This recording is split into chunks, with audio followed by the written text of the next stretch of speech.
Hello, and welcome to another episode of White Hare Investigations. I'm your host, Anna Rucco, and today we're going to be discussing the items that might relate to IKZ, Princess Isabeau, at the Van Horn Trading Post.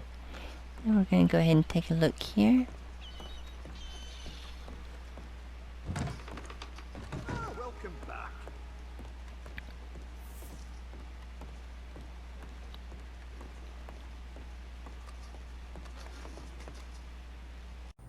The princess disappeared in 1884 from the remote hunting lodge while on a hunting trip during a private family visit to the United States. The player can encounter a man near Elysian Pool, after reading the wanted poster, who is trying to find the missing princess. He informs the player that a local told him to journey to the Van Horn Trading Post in search of clues. Alright, now the items we're going to be discussing are all the items in this little corner here.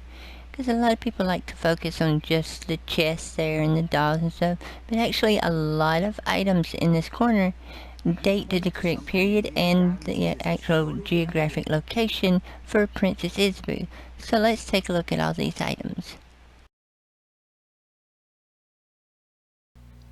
A piece of luggage with the princess's initials and the greater coat of arms, which is the royal seal of Luxembourg.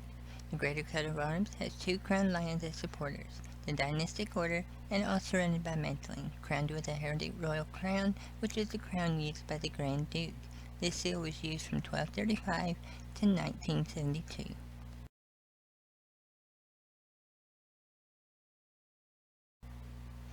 Child's Ball and Bat. Rounders is a bat and ball game played between two teams. Rounders is a striking and fielding team game that involves hitting a small, hard leather case ball with a rounded end wooden bat. Played in England since Tudor times, it is referenced in 1744 in the children's book A Little Pretty Pocketbook, where it was called baseball. The game is popular among British and Irish school children, particularly among girls. Is it possible that the princess and her brother were playing this game while on their trip? Rounders and cricket games were used as the inspiration for American baseball.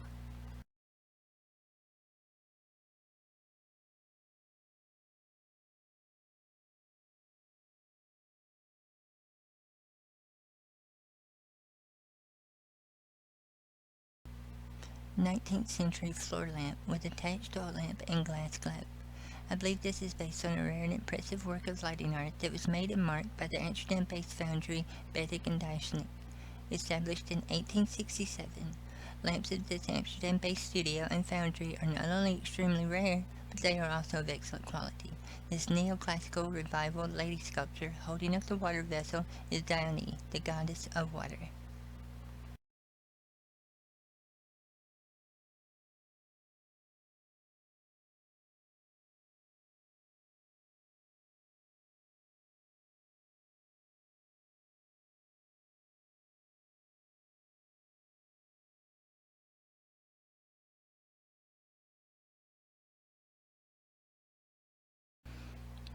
Child's Tricycle, 1876. This small tricycle is constructed principally of wood. Two wooden bars from the sloping frame and two others form the fork which pivots at the front of the frame. Metal fittings at each end of each rod serve as pivots for the fork and as bearings for the wheels. Straight wooden handlebars and a cast iron saddle are provided. The hubs, spokes, and felloes of the three wheels are of wood.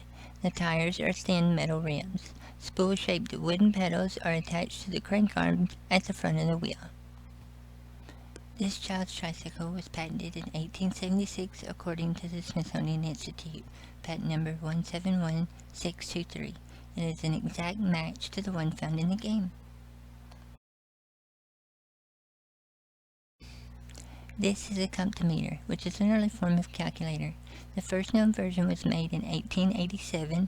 However, this particular model is a comptometer Model 1, made in 1891.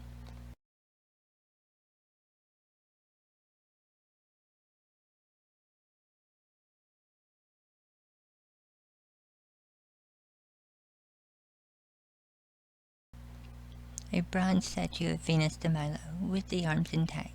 This is the bronze statue version of the famous Venus de Milo marble statue. Unlike the famous statue, however, this one has the arms intact. It is generally asserted that the Venus de Milo was discovered on April the 8th, 1820, inside a buried niche within the ancient city ruins of Milos.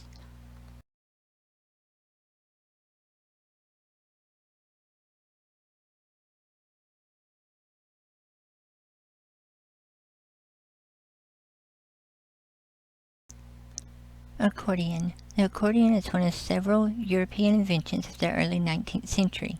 English inventor Charles Whitstone patented the first accordion with both chords and keyboard together in 1844. This one has both chords and keyboard, so it was made after 1844. Also notice the strange white paint mark on the side. Small tabletop bird cage. I believe this is a songbird cage kept by the princess, since keeping small songbirds was common among royalty. Two birds fit this scenario, the canary and the European goldfinch. Canaries were so popular that in the 19th century a single canary could cost twice as much as a man earned in a week. Pure yellow birds were the most expensive, beyond the reach of even the deepest peasant pockets, and only royals or aristocrats could afford them. Canaries were used in the U.S. as early as the 18th century for mining. The European goldfinch is native to Europe, North Africa, and Western and Central Asia. Goldfinches were used in a lot of the Renaissance artwork. Victorian piano dressing stool. The seat is cushioned and ring-trimmed with gold. It has fluted legs which help date it to the early 19th century. The center spindle is a screw-type adjuster for changing the heights. A stool of this type was commonly used at a piano or ladies' dressing table. Here we have a comparison to a Regency mahogany stool, side adjustable revolving seat, and four fluted tapering legs united by cross stretchers. This antique stool would make a good stool for a dressing table or a piano. Place of origin was Europe, circa 1820.